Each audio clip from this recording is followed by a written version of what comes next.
Sabi ng LP leader na si Egay Erese na congressman ng Caloocan City, sinabi niya na parang sumuko na sila. Talagang si Sara Duterte na mananalo. Sumuko mga dilaw. Duterte na daw mananalo, Sara, sa 2028. So, good PM, Sunny. Para sa imong mama at papa na si Andrea Gales at Egmedio Gales. Maraming magandang hapon sa inyong dalawa. Nanonood kayo. Saan ba kaya, Sunny? Nasa kuwan ka ba? Nasa Samal Island? Kasi may kilala ko ng mga Gales sa pilido Samal Island. May kilala ako, ka-roommate ko sa Mindanao State University sa dormitory na si Junjun Gales. So, si Bergie Piguero, magandang hapon. Okay? Ito po ipag-usapan natin ay simple lang po. Bakit kaya? Una may tanong ako. Bakit? Bakit po yung mga taga Dilawan. Bakit po Sani, taga Bulacan ka pala? Bergie Piguero, bakit yung mga Dilawan, mga Liberal Party, ang leader nila na si Egay Erese, Congressman Egay Erese, inaamin. Anong inaamin niya? Isakripisyo ng Dilawan ang katotohanan, hindi lang manalo si Sara, hindi lang makatakbo si Sara sa 2028. Ibig sabihin, may palak pala talaga sa grupo nila ni Risa Hontiveros. Takot pala sila. Si Leila de Lima, isama mo na si Madam Leni. Sino pang iba? Si Bam Aquino, si Kiko na hilaw na dilaw. Kasi Makamarcos siya. Tapos, siyempre, kasama na pati Makamarcos. Ay takot talaga sila kay Sara Duterte. Kaya, ipupursige talaga nila itong tinatawag na impeachment. Dadaanin nila sa numero to. Lalabas na ngayon magic nila, gagamitin nila ang budget at yayariin na naman ang budget para lamang ma-impeach si Sara. So pag ma-impeach si Sara, aakyat kayo ang kaso sa Senado. Doon sa Senado, paano ba yun? Mananalo ba sila Senado? Para po matanggal si Sara Duterte sa pagka Vice President at hindi na siya makatakbo pagbuli, kailangan ang boto ng 16 na senador. Kahit hindi pa bumoto ang pabor kay Sara, kailangan may boto na 16. So, ibig sabihin, tingnan mo na, ganito ginagawa nila. Tinatakot na si Bato para hindi makaboto. Tinatakot si Bongo para hindi makaboto. So, -2 na kagad, no? So, ang buboto na lang dyan, si Rubin. So, pangatlo. Si Amy, pangapat. Si Alan Peter Cayetano, pang-5. Si Joel Villanueva, pang-6. Si Chis Escudero, pang-7. O sino pa? Kailangan lang ni Sara ay may 9 na hindi buboto. So 7 na yan. Sino pa kayong iba? Si Marcoleta, pang-8.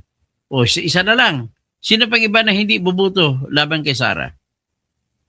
O sabihin natin yung 2 bilyar. O 10 na yon. Ngayon, dahil kapatid ni Alan Peter si Pia, baka buboto pa pabor kay Sara. So, hindi na buboto yung pang-11 na. Hindi pa buto si Bigil Subiri, pang-10.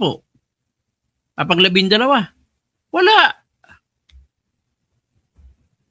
So, wala rin. Pero pipilitin nila. Ngayon, kung pipilitin nila, dito magkakamali ang mga grupo ng Dilawan, Kakampik at Pulahan na grupo ni Marcos. Bakit sila magkakamali kapag inakyat nila, inimpeach nila si Sara? Simple lamang po ang rason. Ang rason po ay ganito.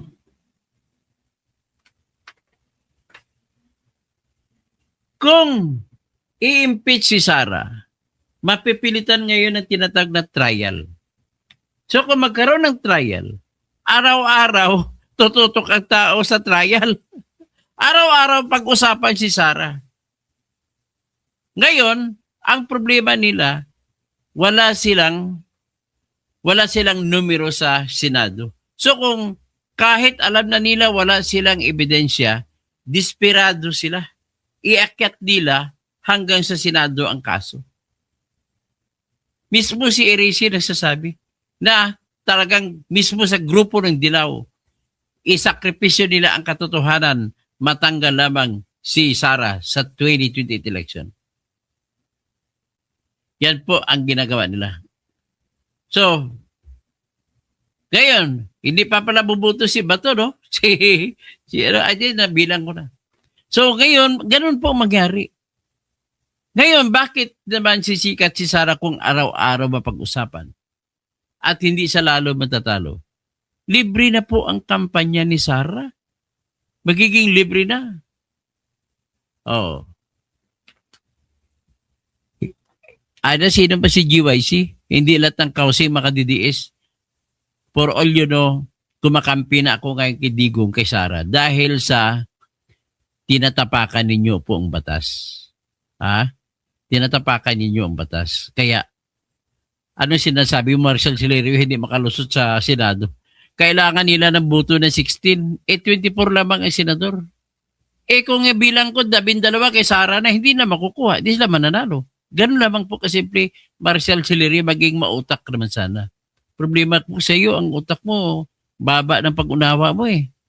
So, Mrs. Silagan, tama ka. Tama ka, tatakbo, siguro tatakbo ako para baka manalo ako, may kasama na si Marcoleta sa Senado. Yun lang ang kampanya ko, kasama ni Marcoleta sa Senado. Para makipag-argumento ako. Papatayin namin ang lahat ng kasinungalingan sa Senado. Okay?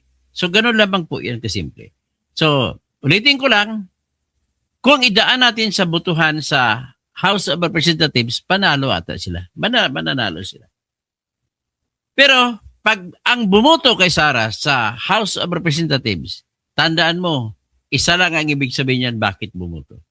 Yan ay bumoto sapagkat makakatanggap ng tinatawag na komisyon sa mga bibigyan ng mga projects para magkaroon ng komisyon.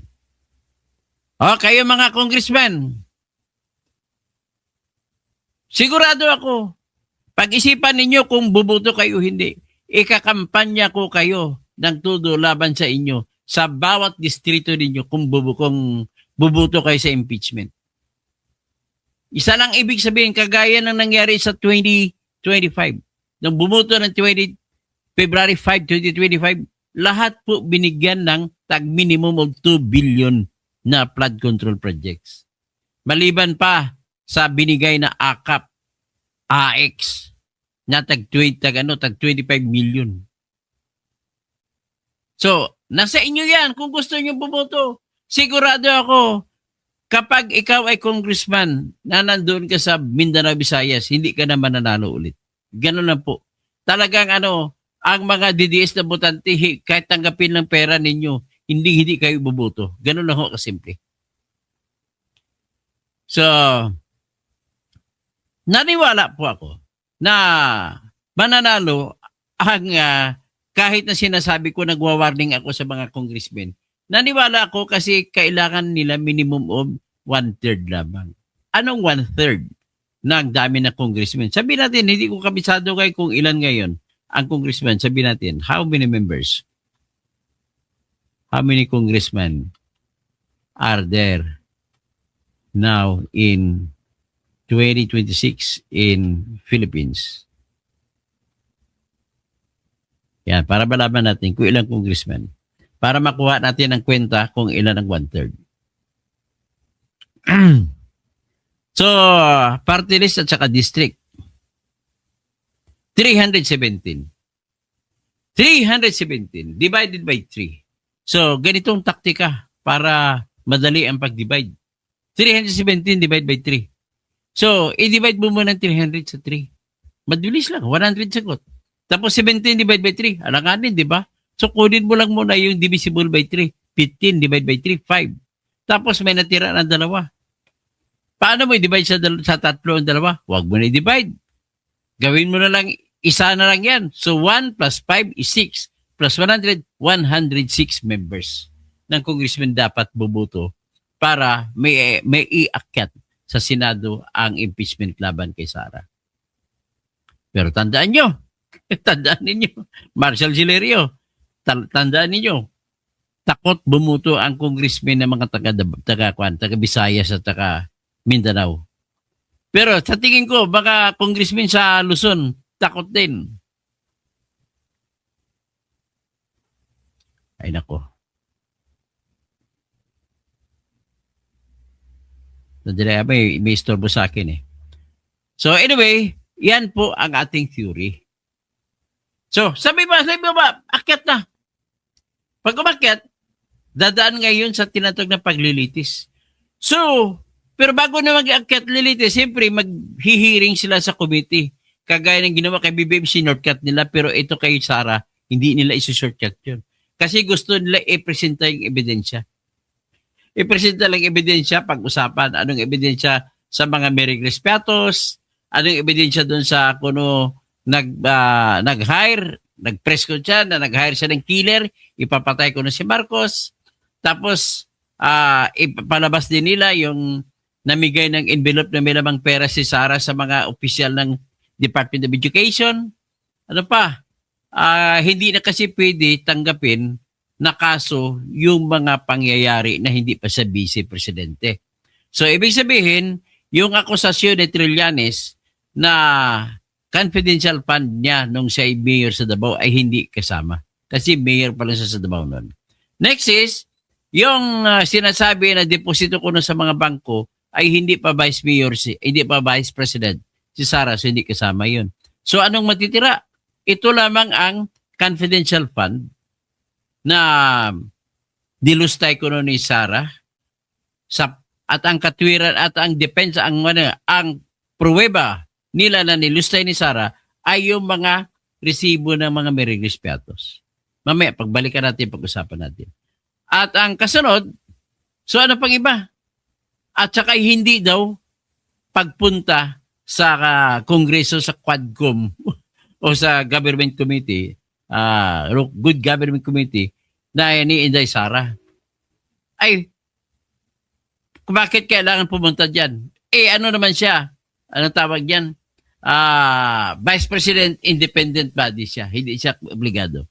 Ito si Ivy Balen, hindi ko alam kung babae ka o lalaki ka, pero ang pangalan mo po ay hindi totoo. So sabi niya, paghilom diha ka utot. Kung ayaw mo, sa isang magnanakaw na Marcos, tapos kakampi ka rin sa magnanakaw, ay walang kwenta ka pala. So ngayon, ang gagawin ko sa ibibalen, kasi hindi man maganda ang ato mo eh. Utot, tinawag mo akong utot. So tama ba itong sabi mo? Sige, pagbigyan mo na kita. Magiging maayos ka naman mag-argumento, ibibalen ha. Although kahit, kung gusto mo, palitan mo pangalan mo, ilagay mo totoo mong pangalan. Crisostomo Mariano. O tama ka, 106. Rolando Catedrilla watching here in Melbourne, Australia. So ngayon, babalik tayo ngayon sa akusasyon. So yan ang mga akusasyon. Pangatlo yung envelope. So una, ngayon kung gano'n, titignan natin. Sapat bang akusasyon na yan? Sagot, hindi po sapat. Una, tackle natin yung Merigles Piatos, confidential fund. Kung ako, abogado ni Sara Duterte, hindi na ako magdedepensa sa mga ipresenta ninyong Merigles Piatos. Bakit? Kayo na umaakusa, kayo ang may obligasyon magpatunay na dahil lamang nagresibo ng Merigles Piatos ay napunta sa bulsa ni Sara. Wala kayong katibayan. Tapos, idudugtong nila yung Madriaga. Binasa mo ba affidavit ni Madriaga? Ay, nakakahiya. Mas maganda pang gawa ng grade 1 doon. Ano ba yan, Attorney Palad? Napakabubo naman ng abogado. Ayusin mo naman kung gumawa ka. Mismong salita niya, nagkukontra-kontra. Hindi tatanggapin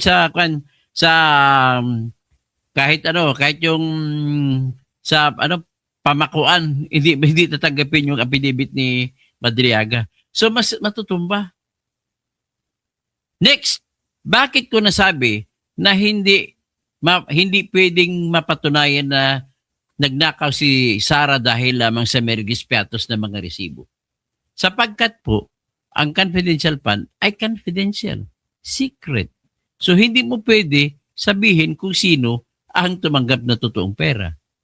Ngayon, kung ikaw makusa, hala, magpakita ka na kayong ebidensya nyo. Eh wala. Di wala. Sunod, ang pag-usapan natin yung nag-express ko si Sarah, sabi niya, nag-hire na siya ng isang hired gun killer na kung patayin siya ay ipapatay siya ni Marcos, ni Lisa at saka ni Tamba, ay ipapatay niya rin si Marcos, Lisa at si Tamba. Grave threat ba yun? Napakabubo naman ni Leila de Lima para tawagin niya grave threat. Napakabubo mo, Atty. Ligutan.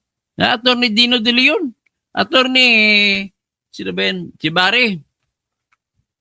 Barry Guevara ba? Gutierrez. Oh, napakabubo mo naman. Professors pa kayo ng mga UP. Ay, Atty. Ligutan.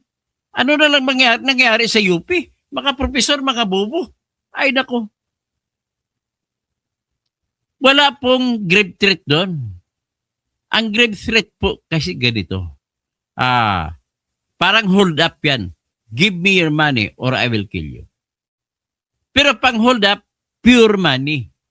Pero pag ang ginagawa pang blackmail ay